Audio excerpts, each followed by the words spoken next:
part ng New Testament na nagpapakita ng kadakilaan ng pagliligtas ng Diyos sa mga makasalanan katulad natin.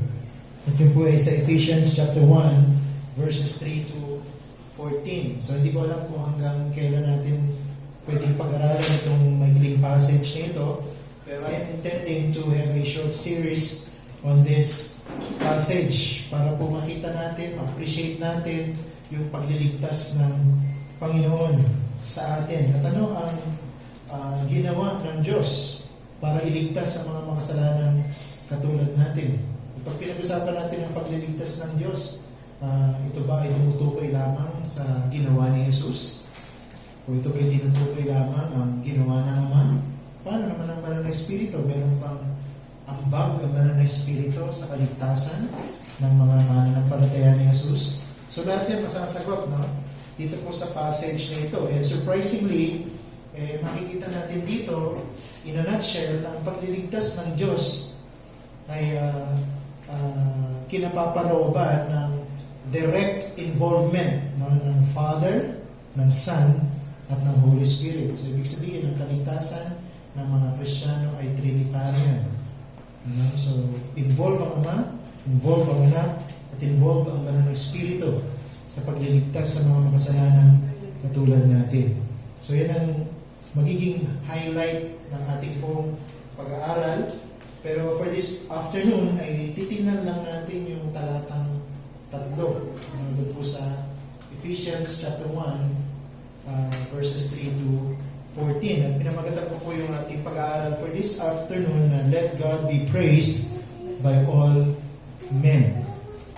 Buksan po natin yung mga Biblia natin sa unang kapitulo ng sulat ni Apostol Pablo sa mga taga-Efeso. Ang talata ay 3. Basahin ko po mula sa ang bagong na Biblia. Purihin nawa ang Diyos at Ama ng ating Panginoong Hesukristo na siyang nagpapala sa atin kay Kristo ng bawat pagpapalang espiritual sa kalangitan. Pagpalain ng Panginoon ng pagkabasa ng kanyang banal na salita. Ang tao po ay nilikha upang magpuri. Lahat ng tao na nabubuhay at mabubuhay sa ibabaw ng mundo ay nilikha ng Diyos para magpuri. Pansinin niyo po sa mundo natin ngayon. Diba? Yung pong mga kabataan ng modernong panahon na ito, nakikita mo sila sumisigaw, nagsasaya, at nagpupuri para sa kanilang mga paboritong girl and boy group. Hindi lang kapangalan yung mga sikat na girl and boy group. Pero pag napanood mo yung mga concert, ang daming tao. At ang mga tao, nagsisigawan at nagpupuri, no, dahil sa kanilang mga paboritong singer, paboritong mga entertainers. Yung iba naman ay napaka-proud sa mga paborito nilang sports. Diba? Wala niya natang bukang bibig kundi yung kanilang paboritong sports. Basketball, badminton, kung ano yung sports na yan, bukang bibig. Wala natin sinasabi yun, galing nitong player na to, galing nitong player na yan. Ako dyan, may mga pinupuring artista na napanood, no, sa kanilang mga sikat na pelikula. Yung iba naman, mga magulang, pinupuri yung kanilang mga anak dahil sa kanilang mga accomplishment. Ay, mga anak ko na ito. Maasahan talaga yan. No? Nakakatulong na sa amin yan. Ay, yung pang-anak ko na ito, yung bunso ko. Kaya talagang may malaki yan dahil laging honor. No? At mataas ang kanyang mga grades. Yung iba naman, pinupuri at pinagmamalaki yung kanilang mga pet. Yung kanilang mga paboritong aso, paboritong pusa, paboritong iguana. No? At laging pinupuri ang kanilang pagiging cute. No? At pagiging bibo. Ang iba naman, pinagmamalaki, pinupuri yung kanilang mga bahay dahil ang gaganda, ang lalaki, ang lalawak. Pero alam niyo po, kahit anong klase ng pagpupuri na meron tayo, kung mali po yung ating object na pinupuri, ang pagpupuri po natin ay pagmamalaki. Ulitin ko po yan. Kung tayo po ay nagpupuri, pero yung ating pong object ng pinupuri ay mali, ating pong pagpupuri ay isang pagyayabang. Ang Diyos po ay nilikha para magpuri at ang dapat niyang purihin ay walang iba kundi ang Diyos. The only object of our praise must be God. Yung pong ang tao ay nahulog sa kasalanan, ang isa po sa mga naapektuhan ay ang ating relasyon sa Diyos na ito. Diba? Nahiwalay tayo sa Diyos. Naging kaaway tayo ng Diyos. At dahil dyan, handa tayong parusahan ng Diyos. Pero itong Diyos na ito nanatiling mabuti sa mga makasalanan. Kahit nang dapat lahat ng makasalanan ay tapon sa impyerno, dahil wala silang karapatan na tumanggap ng kaligtasan, ang Diyos nagligtas pa rin ng marami. Bakit? Sapagkat itong mga makasalanan nililigtas ng Diyos dahil sa kanyang awa, walang karapatan ngayon matututong umibig sa Diyos at magpuri sa Kanya. Gusto ko i-summarize yung ating pag-aaralan ngayong hapon.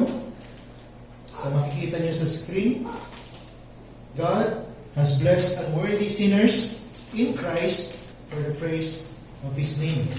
Ang Diyos, nagpala siya ng mga walang karapatan, ng mga makasalanan kay Kristo para purihin natin ang Kanyang pangalan.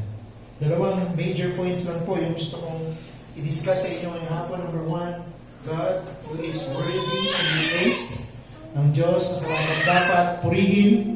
At pangalawa, man who is unworthy to be blessed.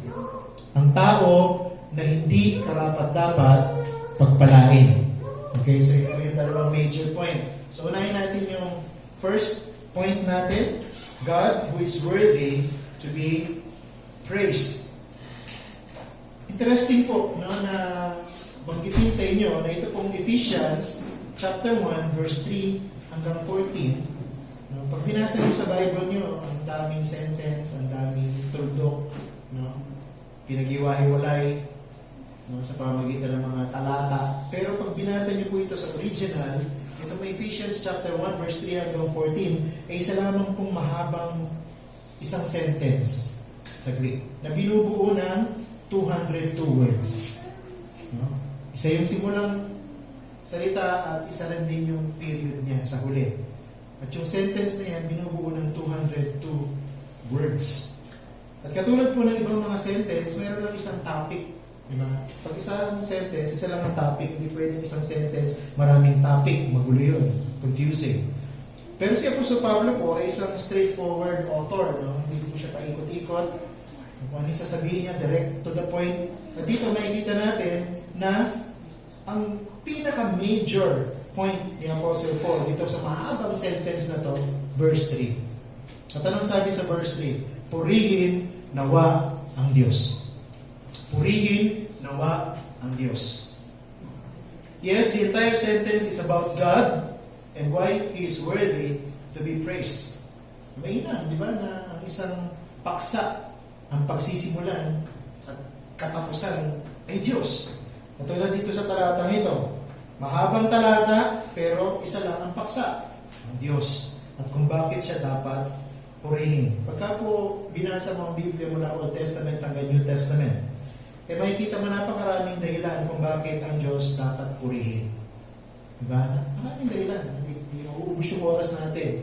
Pagka inisa-isa natin yung dahilan kung bakit dapat purihin ang Diyos. Pero ultimately, kung isa-summarize natin sa isang simpleng sentence, yung dahilan kung bakit purihin ang Diyos, God is to be praised by all creatures simply because He is God.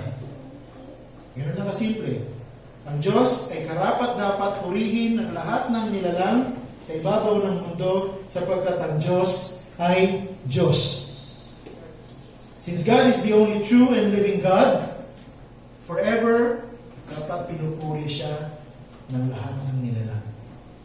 Wala na tayong ibang dapat hanapin pang dahilan para purihin ang Diyos, kundi dahil siya ay Diyos. Dahil siya ang totoong Diyos. Dahil kilala natin itong totoong Diyos na ito. Pero dito sa passage na ito, binigyan tayo ni Apostle Paul ng dalawang dahilan. Bakit ang Diyos karapat-dapat purihin? Maliban sa katotohanan siya ay Diyos. Diba? Una, we receive access to the Father in Christ. Yung isa sa mga dahilan kung bakit karapat-dapat purihin ng Diyos. Kapag binigyan tayo ng Diyos na ito ng daan para tayo ay makalapit muli sa Diyos. Sa pamamagitan ng Panginoong Jesucristo.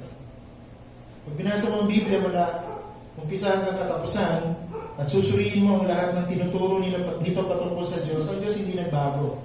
Siya yung Diyos noon, siya yung Diyos ngayon, at siya yung Diyos sa darating na panahon. Kung meron man nagbago sa Biblia, tao ang nagbago. Na nagkasala ang tao, pumasok ang kasalanan, at siya po ay naging rebelde sa Diyos, ang unang nagbago ang tao na hiwalay sa Diyos na ito. Hindi po yung Diyos ang dahilan kung bakit nahiwalay ang tao sa Kanya. Tao ang dahilan kung bakit nahiwalay siya sa Diyos.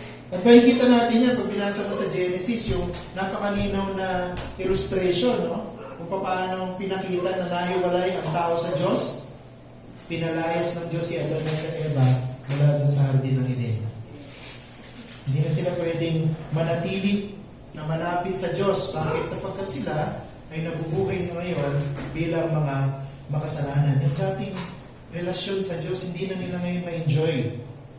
Dahil mas pinili nila na maging kaaway ng Diyos. Pero itong Diyos na ito, dahil sa sobrang yaman ng kanyang awa, nagplano siya ng paraan para ang tao na nagrebelde sa kanya ay maibalik niya ulit sa kanyang sarili. At hindi lang yung tao, hindi lang tao ang gustong bawiin ng Diyos, gusto rin bawiin ng Diyos ang buong mundo na ito, na inangkin ng kaaway at ngayon ay pinamumunuan ng kadiliman. Paano sinakatuparan ng Diyos ang kanyang pangako na yung taong makasalanan at ang mundo na ito muli niyang maangkin? Nagpadala siya ng tagapagligtas. Nagpadala siya. At ang pinadala ng Diyos ay walang iba kundi ang kanyang buktong na anak. Walang iba kundi ang Panginoong Jesucristo. Siya ang Mesyas. Siya ang tagapagligtas na ipinangako na ngayon may nagliligtas ng mga makasalanan. Sa pamamagitan ng buhay ng Panginoon na walang kasalanan, sa pamamagitan ng kanyang pag-aalay, pagsasakripisyo ng kanyang sarili, doon sa krus ng Kalbaryo, ang plano ng Diyos para ibalik ang tao sa Kanya ngayon, isa ng realidad. Pwede nang maging totoo na ang tao na hiwalay sa Diyos, bunga ng kanyang sariling kasalanan, ay maibalik muli sa piling ng Diyos. Kaya ang isang makasalanan na mababorn again, mako-convert, ngingitian ulit ng Diyos. Ngingiti ulit ng Diyos sa Kanya. At magkakaroon siya ng daan para muling lumapit sa Diyos na dating nawala dahil nahulog siya sa kasalanan. Okay, naniniwala na ito yung tinutukoy ni Apostol Pablo dun sa unang bahagi ng verse 3. Tingnan nyo ito yung verse 3. Sabi dyan, ang Diyos at Ama ng ating Panginoong Jesucristo. Nandali lang. Paano tinutukoy dyan ang pagkakaroon ng bagong daan papunta sa Diyos kung ang sinasabi, ang Diyos na ito ay Ama ng ating Panginoong Jesucristo? Yung ibang mga kulto, alam niyo, ang ginagawa nila sa talatang ito, ginagamit nila ito ng proof text para sabihin nila na si Kristo ay hindi kapantay ng Diyos. Paano nga ba magiging kapantay ng anak yung Ama? Pwede ba maging pantay ng Ama yung anak? O yung anak ng Ama? Basta kaisipan natin, hindi pwede maging pantay. Ang Ama, syempre mas mataas kaysa dun sa anak. Pero ang tanong, dito pa sa talatang ito na sinabing ang Diyos at Ama ng ating Panginoong Jesucristo ay tumutukoy sa pagka-Diyos na Jesus? Hindi. Marami pong mga talata sa Biblia na pwede nating gamitin para patunayan na si Jesucristo ay hindi tao lamang. Na si Jesucristo ay Diyos at siya ang nag-iisang tagapagligtas ng mga makasalanan katulad natin, pero hindi sa talatang ito. Okay? So, huwag tayo tutulad sa mga false teachers na kukuha ng isang talata, pagkatapos ay pag-iniwanag nila sa kanilang sariling pagkaintindi, ang nagiging resulta, maling turo. Maraming talata sa Biblia na dapat natin i-consider kung ang pag-uusapan natin, si Kristo ba ay Diyos? Marami. Pero dito pa sa talata na ito, makikita mo na sinasabi ni Pablo na si Jesucristo ay Diyos. Hindi. Hindi yun ang kanyang topic dyan. Hindi yung kanyang tinutukoy dito sa talata na ito. Yung buong context ng Ephesians, ipapakita sa atin ang tinuturo ni Pablo dito ay ang dahilan, lalo sa verse 3, kung bakit ang Diyos na ito, na Ama ng ating Panginoong Jesucristo, ay dapat nating purihin. At ano yung dahilan? Sapagkat ang Diyos na ito, na Ama rin ng ating Panginoong Jesucristo, ang siyang nagbigay sa atin ng panibagong pagkakataon para muling lumapit sa Kanya sa pamamagitan ng Kanyang anak. Ito rin yung ibig sabihin ni Pablo doon sa Ephesians chapter 2, verse 18. Ang sabi dyan, sapagkat sa pamamagitan niya, ni Jesucristo, kapwa tayong makakalapit sa isang espiritu patungo sa Ama. At yan din ay nagbuhat sa bibig ng Panginoong Jesucristo nung siya'y nagtuturo pa. Doon sa John chapter 14, verse 6, pamilyar kayo sa talata na yan. Anong sabi dyan? Ako ang daan, ang katotohanan at ang buhay. Sino man ay hindi makakarating sa Ama, kundi sa pamamagitan ko. Sino nagsasalita? Si Jesus. Kaya tinutukoy ni Pablo, ang Diyos na Ama ng ating Panginoong Jesucristo, hindi po pinag-uusapan yung pagka-Diyos ni Kristo o pagka-Diyos ng Ama. Ang tinutukoy po dyan, ano yung ginawa ng Diyos na ito sa pamamagitan ni Kristo para tayong mga makasalanan maligtas. Para tayong mga makasalanan na nagrebelde sa Diyos, mapatawad at muling maibalik sa Kanyang piling. At yun yung isa sa mga dahilan bakit ang Diyos na ito dapat nating purihin. Pangalawa, we are blessed by the Father in Christ. Pinagpala tayo ng Diyos sa pamamagitan ni Jesucristo. Malinaw po dito, hindi lamang po yung pwede tayong maligtas, pwede tayong bumalik sa piling ng Diyos ang naging bunga ng ginawa ni Jesucristo, kundi kasama dun sa pagpapatawad ng Diyos, pagliligtas ng Diyos, pagbabalik ng Diyos sa atin sa Kanyang piling, yung pagpapala ng Diyos, yung pabor ng Diyos. Pansinin niyo dito sa talatang 3, meron pong isang salita na pinaulit-ulit si Pablo. Sinadya niya yan, hindi po siya nagkamali, pero sinadya niya. Sa wika Ingles, ito po yung salitang blessed. Blessed. 3 beses po yan, inulit dito po sa talata na ito. At pagka binasa mo yung salitang blessed dito sa talata na ito, meron siyang 3 kahulugan. Una, pag ginamit natin yung salitang blessed patungkol sa Ama, sa Diyos Ama, ang ibig sabihin niya, itong Diyos na ito dapat nating purihin. Itong Diyos na ito, sa ibang translation, dapat pagpalain. Pinagpapala pala ang Diyos ng tao. Kasi ibig sabihin ng pagpapala o blessed, pwede rin praise. No? O pagpupuri. So kung gagamitin dito sa talatang ito, ang salitang blessed, para tukuyin ang Diyos Ama, dapat siyang purihin. Ngayon, pag ginamit natin yung salitang blessed, para tukuyin ang ating pong yung pabor na tinanggap natin mula sa Diyos, magbabago yung meaning. May sabi dyan na siyang nagpapala sa atin kay Kristo. So, ibig sabihin naman yan, ito yung mga pabor na binibigay ng Diyos sa atin, yung blessings na binibigay ng Diyos sa atin sa pamamagitan ng ating relasyon sa Panginoong Jesucristo. Pag ginamit mo naman yung salitang blessed para maging noun sa huling bahagi ng verse 3, ang tinutukoy naman dyan, yung laman ng blessing. Diba? Sabi dyan sa huling part ng verse 3, ng bawat pagpapalang espiritual sa sangkalangitan. Isang salita, 3 beses inulit, pero 3 ang ibig sabihin. Depende kung saan mo ginamit at kung sino yung tinutukoy mo sa paggamit ng salita na yon. So, ang point ko lamang dito, isa dun sa mga mahalagang kahulugan ng blessed. Ang Diyos na ito na nagligtas sa atin, ngayon nagpapala sa atin. At ang pagpapala na binibigay ng Diyos sa atin, ang sabi diyan, no, na tayo po ay pinagpala sa pamamagitan ng ating Panginoong Hesukristo. So, dahil hindi na tayo kaaway ng Diyos, no, dahil nung tayo nanampalataya sa Panginoong Hesukristo, tayo ngayon ay itinuring na anak ng Diyos. kasama po doon, inalis ng Diyos yung kanyang galit. Ano sabi niya sa 1 Thessalonians 5:9? Sapagkat tayo hindi itinilaga ng Diyos sa galit, kundi sa pagtatamo ng kaligtasan sa pamamagitan ng ating Panginoong Jesucristo.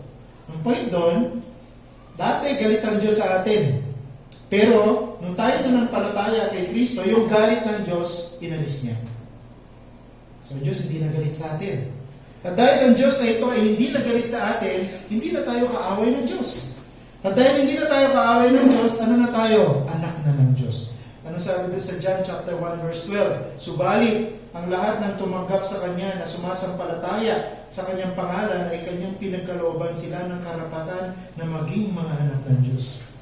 Ito mo yung blessing, patong-patong na blessing. No? Yung simula, tayo ang nagbago, tayo ang nagkasala, tayo ang lumayo, tayo ang nagrebelde, tayo ang sumuway. Pero ang Diyos, naawa, nagligtas, nagpatawad. Pagkatapos na tayo niligtas at pinatawad, ngayon, pinagpapalat. Kaya po ikaw ay Christian, dapat maging malinaw sa isip mo that you are blessed. Madalas kasi yung mga ganong klase ng mga pananalita, lagi nating in-associate sa mga charismatics, I am blessed. At iniiwasan ng mga reform na sabihin, I am blessed. Pero dito sa talata na ito malinaw, you are blessed. Pinagpapala ka ng Panginoon dahil sa iyong kaugnayan sa Panginoong Jesucristo. At ang isa sa mga patunay na tayo pinagpapala, ang Diyos bilang ating Ama, nagkakaloob ng ating mga pangangailangan. Providence. Ano sabi niyo sa Matthew chapter 7 verse 11?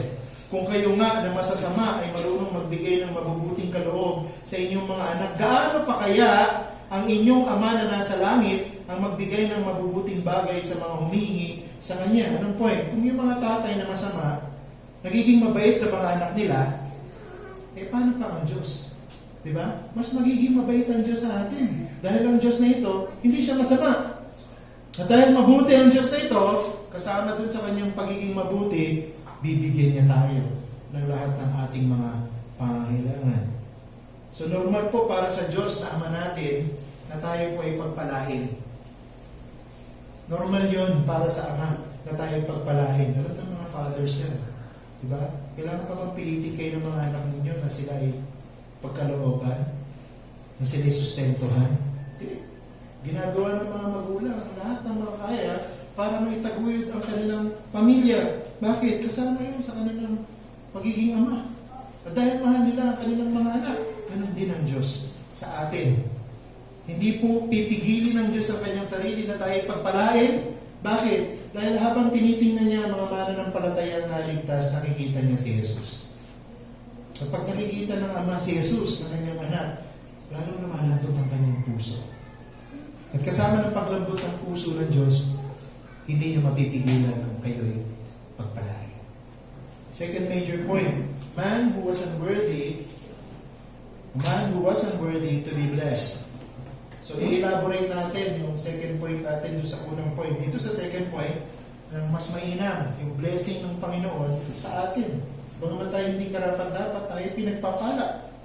Wala tayong dahilan. Wala tayong dahilan para hindi magpuri sa Diyos. Hindi pwede sabihin parang hindi ako. Wala ako sa mood mag-praise. Parang wala ako sa mood mag-thanksgiving. Ayoko na magsalita kasi lagi ko namang sinasabi yun. Parang wala tayong dahilan para magkaroon ng ganyang attitude. No? Dahil ang Diyos na ito na ating Ama ay nagligtas sa atin sa pamamagitan ng kanyang bugtong na anak. Ang totoo niyan, tayo ang hindi dapat pagpalain. Diba? Kung meron man deserving ng mga katulad natin, parusa. Dapat parusahan tayo ng Diyos. Our existence was designed to be the greatest source of praise to God. Bakit? Kapag nilikha ng Diyos ang tao, ayon sa kanyang sariling larawan. Genesis chapter 1 verse 27. Wala pong ibang nilalang sa ibabaw ng mundo na halos malapit sa Diyos maliban sa tao. Kahit nga ang hindi. No? Pag pinag-aralan niyo ang Biblia, ang tao ang nilikha ng Diyos na malapit sa Kanya. Kung meron mang representative ang tao sa ibabaw ng mundo, hindi angels. Ang representative ng tao sa mundo, tao. Tayo. Kapagkat nilikha tayo ng Diyos, ayon sa kanyang sariling larawan. Pero lahat ng ito nagbago dahil ang tao nagdesisyon na paniwalaan ang salita ni Satanas kaysa paniwalaan ang salita ng Diyos doon sa hardin. Diba? Sa panahon natin ngayon, sa social media, naririnig mo ulit ang salita ni Satanas sa pamamagitan ng mga bulaang teacher at preacher. Huwag kayong makikinig sa kanila. Diba? Dahil dadali nila kayo sa kapahamakan. But everything was reversed. Kung binasa mo yung Genesis hanggang Genesis 3, hanggang sa umabot ka sa New Testament, meron man kayong mapapansin na na-highlight sa Bible yung kapangitan ng kasalanan ng tao. Iba-iba yung itsura ng kasalanan, iba-iba yung pamamaraan ng pagkakasala. Basahin niyo yung Bible mula Genesis 3 hanggang sa Revelation, makikita mo yung kapangitan ng kasalanan. Pero lahat ng ito, binago ng Diyos, ni-reverse ng Diyos sa pamamagitan nung ginawa ni Kristo doon sa krus ng Kalbaryo. Diba kapag nagbasa ka ng novel, meron tinatawag na turning point yung story. Yung turning point ng story ng pagliligtas ng Diyos, yung nangyari doon sa cross. Nung si Jesus ay namatay, lalo na nung siya'y nabuhay, at nung pumanig siya sa langit, nagkaroon ng turning point yung history ng tao. Bakit? Hindi na papunta sa impyerno ang lahat ng tao. Bakit? Sapagkat mayroon ng tao pwede maligtas ngayon. Since Christ became victorious on that cross, pwede nang maligtas yung mga sinners sa kamay ni Satan. Diba? Naliligtas na yung mga tao eh. Pag nakapakinig ng Ebanghelyo, pinagpala ng Diyos, naliligtas sila. Yung mga makasalanan, inilipat na ng Panginoong Jesucristo mula sa kadiliman patungo sa liwanag. Yung mga alipin ni Satanas ngayon at ng kasalanan na naging born again ay alipin na ngayon ni Jesus. At ng katuwiran, tayo ay dating kaaway ng Diyos, pero ngayon, dahil sa ating tamang relasyon kay Jesus, anak na tayo ng Diyos. At dahil po dito sa pagbabago na ito, yung pong mga tao na hindi dapat pagpalain ng Diyos, ngayon, pinagpapala ng Diyos. So, tingnan natin yung dalawang paraan ng pagpapala ng Diyos o yung dalawang katangian ng pagpapala ng Diyos sa ating mga unworthy sinners. So, ngayon, pinagpapala na tayo dahil kay Jesus. Ano yung characteristics niya? Dalawa. Wala dun sa verse 3. Number 1, God has blessed us freely and completely. Pinagpala tayo ng Diyos ng malaya o libre at kompleto. Pansinin niyo po yung, hindi niyo makasyado makikita, no? Sa Tagalog, pero sa English, makikita niyo yung tense ng verb, no? Na ginamit po ni Paul dito. Hindi ko nababanggitin yung tense ng verb sa Greek kasi hindi nyo rin mamaintindihan. Pero yung ginamit po na tense ng Apostle Paul dun sa Greek, ay tumutukoy sa isang action na ginawa sa nakaraan, tapos na, pero yung epekto niya hanggang sa kasalukuyan. Sa Greek lang po meron nun. No? Sa English walang gano'n.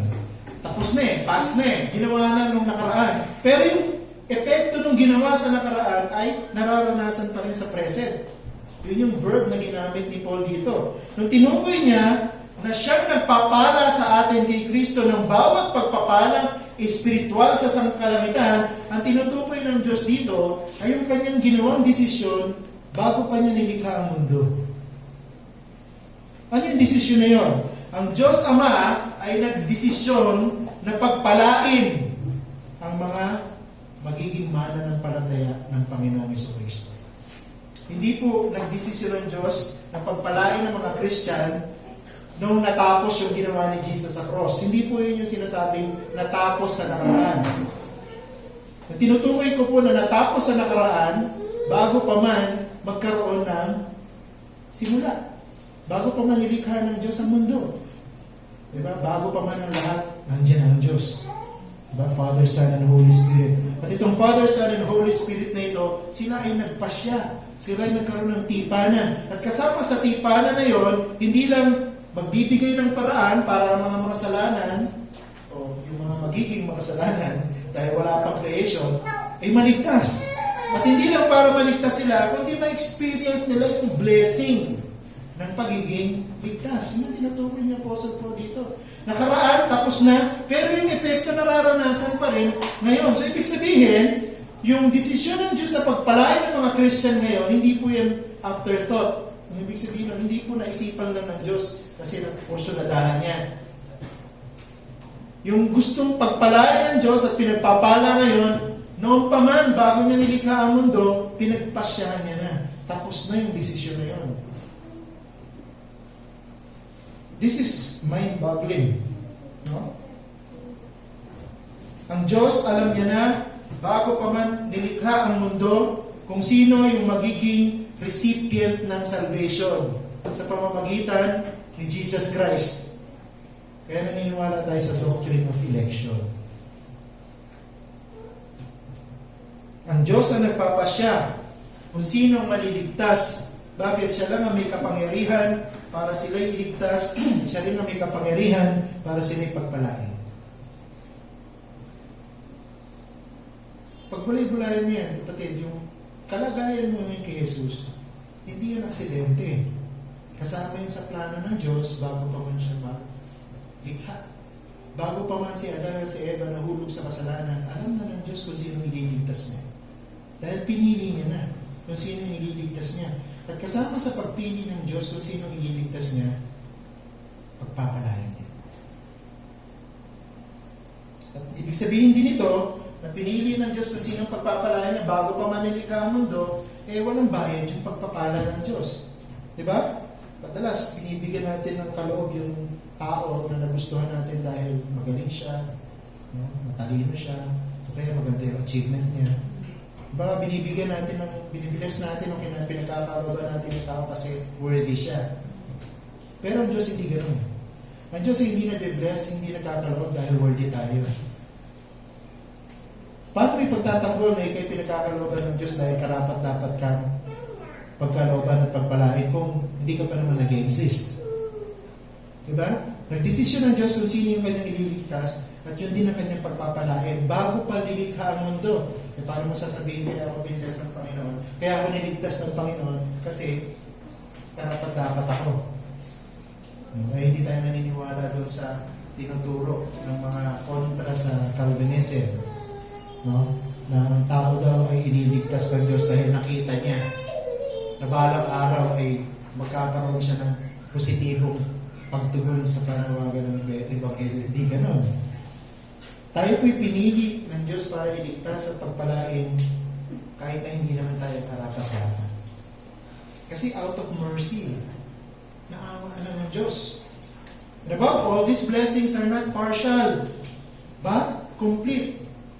The blessing Paul is referring here as ours because of Christ, full, complete. Ang sabi dito sa talatang 3, ng bawat pagpapalang espiritual. Ng bawat pagpapalang espiritual. Ano po yung ng bawat pagpapalang espiritual? Ang tinutukoy po dito, yung kabuuan ng ating kaligtasan na tinanggap natin sa pamamagitan ng Panginoong Jesucristo. Kaya mula sa verse 3, sumunod na verse 4 hanggang verse 14, tinalakay niya Apostol Pablo kung anong ibig sabihin ng kaligtasan na ipinagkaloob ng Diyos sa atin. Bakit ito dakila? Bakit ito great salvation? Iyon ang pag-aaralan natin sa susunod. Iisa-isahin natin. Bakit dakila ang pagpapala na ito at bakit sinabing ng bawat pagpapalang espiritual?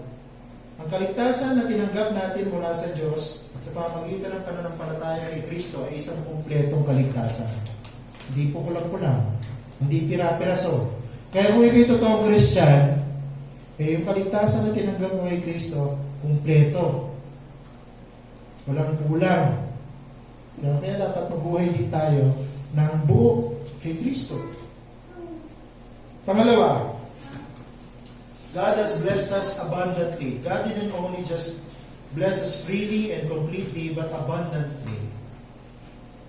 Paul didn't say God has blessed us with few blessings. Sabi diyan, He blessed us with all or every spiritual blessings from the heavenly places. Sa English. Sa Tagalog, ng bawat pagpapalang espiritual sa sangkalangitan. Double-double yung superlative dyan. No? Double-double. Patong-patong yung superlative. The blessings we receive from God is not only excessive in its content, but even excessive in its extent. Ano yun? Yung sobra-sobra sa kanyang laman, pag inisa-isa natin, yung ibig sabihin ng pagliligtas ng Diyos, sa mga susunod nating pag-aaral dito, makikita mo, umaapaw yung pagpapala ng Panginoon. At hindi lang siya umaapaw, yung lawak ng kanyang pagpapala, walang sukat. Kaya kung isa-summarize natin dito, nung sinabi ng bawat pagpapalang espiritual sa sangkalangitan, ibig sabihin, yung pagpapalang tinanggap ng isang Kristiyanong nanampalataya kay Kristo ay walang sukat. Hindi mo kayang sukatin. Hindi mo kayang i-describe. Hindi mo kayang intindihin. Pero sa iyo, tinanggap mo dahil sa iyong pananampalataya sa Panginoong Jesucristo. Ganito kamahal ng Diyos yung kanyang mga anak. Hindi po niya tayo binigyan ng sobra lang sa kanyang kayamanan. Ang binigay lang sa atin ng Diyos, hindi surplus. Ang binigay sa atin ng Diyos, yung kabuuan ng kanyang kayamanan. Kabuuan, the fullness of His immeasurable richness. Kaya doon sa Hebrews, ang sabi sa salvation natin, so great. Napakatakilang pagliligtas. It's clear that God's favor or our blessing is that which is produced by the Holy Spirit. Hindi po ito, di ba sabi diyan, ng bawat pagpapalang espiritual. Yung pong pagpapala na tinanggap natin mula sa Panginoon, hindi po material blessing. Totoo, blessed tayo abundantly, pero hindi po tayo blessed ng material blessings. Kasi sabi diyan, ng bawat pagpapalang espiritual. So, ibig sabihin, yung mga pagpapalang tinanggap natin, nasa atin dahil sa Espiritu Santo. Bunga ng Espiritu Santo. Maintindihan niyo yan, yung adoption. Pag-aaralan natin yung adoption. Redemption. Forgiveness of sin. No? Guarantee or assurance of salvation. Lahat yan ay blessing ng salvation. At lahat yan ay bunga ng banal na Espiritu sa ating buhay. Kaya hindi po ito permanent, hindi po ito temporary blessing. Hindi po tayo naniniwala na ang kayamanan ng isang Kristiyano ay kayamanan sa mundo. Ang kayamanan ng isang Kristiyano ay kayamanan galing sa langit. Yung galing sa heavenly places, galing sa langit na ngayon ay nandito sa lupa. So kung ito'y pagpapala na galing sa langit na pumunta lang dito sa lupa, ibig sabihin, yung mga pagpapala na yan ay paghahanda sa atin para sa eternity. Diba? Kaya nga binigyan ng pagpapala mula sa langit na ngayon na sa lupa para masanay tayo na sa darating na panahon, sa bagong langit at sa bagong lupa, tatamasahin natin ang kadamihan, nag-uumapaw na pagpapala ng Diyos dahil sa ating kaugnayan sa pamagitan ng kanyang. Hindi ko sinasabi na kasalanan ng pagiging mayaman. Hindi ko sinasabi yun. Kung kayo po ay pinagpala ng Panginoon at binigyan ng kayamanan, hindi po masama yan. I-enjoy ninyo yung material blessing na yan dahil ang lahat ng blessing galing sa Diyos. Kaya maniwala doon sa nagsasabi, pagka galing sa masama yung kayamanan ay galing kay Satanas, lahat ng blessing sa mundo. Because God is sovereign, is from Him. No? Siya nagbibigay. Kaya dapat magpasalamat tayo. What I'm saying is, even with few material blessings, kaya natin mag-enjoy. Kaya natin magpuri sa Diyos kahit na mahirap buhay, kahit na konti ang pera, kahit na kinakapos, magpipraise ka pa rin sa Panginoon. Magpupuri ka pa rin sa Panginoon, magpapasalamat ka pa rin sa Panginoon. Bakit? Kasi alam mo na yung kayamanan mo na darating ay yung kayamanan para sa walang hanggan. So dahil tinitingnan mo yung kakaunti mo ngayon o kaya yung marami mo ngayong kayamanan, mula dun sa tatanggapin mo sa Diyos na pangwalang hanggan, di ba? Magiging tama yung pananaw mo sa buhay. Hindi ka nakukontento dahil marami kang pera. Bakit? Nakukontento ka dahil may relasyon ka sa Diyos. At ang Diyos na ito ang nagbibigay sa iyo ng pangangailangan mo sa tamang panahon at sa tamang paraan. This is the source of the Christians' contentment and happiness. Diba, nung naging Christian, naging malungkot. Bakit? Kasi kailangan ko na magbigay sa church ngayon. Dati, hindi naman ako nagbibigay sa church. Ngayon, nagbibigay na ako sa church. Babawasan tuloy yung kayamanan ko. Bis na nakapag-ipon ako sa bangko. Nawawala. Bakit? Napupunta sa church. Hindi masaya, nagiging malungkot yung Kristiyano. Diba naman, gumagawa ng paraan para hindi makapagbigay. Bibigyan ng maraming dahilan para ma-excuse, ma-exempt. Pero ang totoo mga kapatid, nasa atin ang lahat ng dahilan para maging masaya. At nasa atin ang lahat ng dahilan para maging kontento kahit na marami ka rin kulang. Bakit? Dahil ang kakontentohan natin ay gagaling sa katotohanan na tayo po ay pinagpapala ng Diyos ng lahat ng pagpapalang espiritual galing sa sangkalangitan dahil sa ating kaugnayan sa Panginoon Jesucristo, at yun ay labis-labis sa ating mga pangangailangan. Kung ikaw hindi po Kristiyano ngayon, pero mayaman ka, mahirap ka pa rin sa mata ng Diyos. No? Man is created to be content only when he is with God. Magiging kontento lang ang tao pagka may relasyon sa Diyos. Pagka wala ka relasyon sa Diyos, mahirap ka. Mapapahama ka kahit mayaman ka sa ibabaw ng mundo. Kailangan mo ang Diyos. Hindi mo gugustuhin maging kaaway ng Diyos. Ang Diyos na ito, nagbibigay sa iyo ng paraan para maligtas ka. Para maipanahuli yung relasyon mo sa Kanya. Para ma-reconcile ka sa Diyos. Lumapit ka kay Kristo sa pamamagitan ng pananampalataya. Pagsisihan mo yung iyong mga kasalanan at hilingin mo sa Diyos, iligtas ka niya. Wala pong formula para maligtas. Baka iniisip ng iba, kailangan kong gawin step 1, step 2, step 3 para maging Christian ako. Walang ganon. Ang sinasabi ng Biblia, ang Diyos nag-aalok ng kaligtasan. Kung gusto mong mapasa'yo, kailangan mong hingin. Kailangan mong hingin sa Diyos yung kaligtasan mo. At siya na nagsabing, ililigtas ka niya kung mananampalataya ka sa kanyang anak, tutupad sa kanyang sinabi. Then, pagka kayo naging Christian, magiging totoo kang masaya, magiging totoo kang kontento, at matututo kang magpasalamat sa Diyos dahil magiging anak niya. Manulayan po tayo. Aming Ama, nagpapasalamat kami sa iyong mga salita. Pagpalayan niyo po mga ito sa aming isip at sa aming puso. Alam po namin na Diyos, ang mga puso namin ay hindi magreklamo. Ang mga puso po namin ay hindi makontento. Pero sana sa pag-aaral namin ngayon, nakita namin, meron kami isang matinding dahilan kung bakit dapat kami makontento at matuto magpasalamat sa iyo. Kapag ikaw ay nagbigay sa amin ng isang kaligtasang dakila at isang kaligtasan na hindi may kukumpara sa anumang kayamanan na pwede namin makamit sa mundo nito. Sapagkat ang kayamanan nito ay galing sa langit na ngayon ay binigay sa amin dahil kay Kristo. Kami ngayon ay ganap, kami ngayon ay kumpleto na, wala na kami kailangan pang iba. Sapagkat ang hinihintay namin na kayamanan ay para sa walang hanggan, sa bagong langit at sa bagong lupa. So kung titingin mo kami sa aming kahirapan ngayon, makikita namin pansamantala ito. Dahil mayroong permanente, mayroong walang hanggan, at yun ay ang buhay na punong-puno ng sigla at kahulugan dahil kasama namin si Kristo, kasama namin kayo, aming Ama.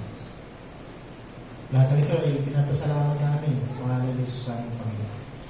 Amen. Ay kung natin tumayo bilang pagtugon po natin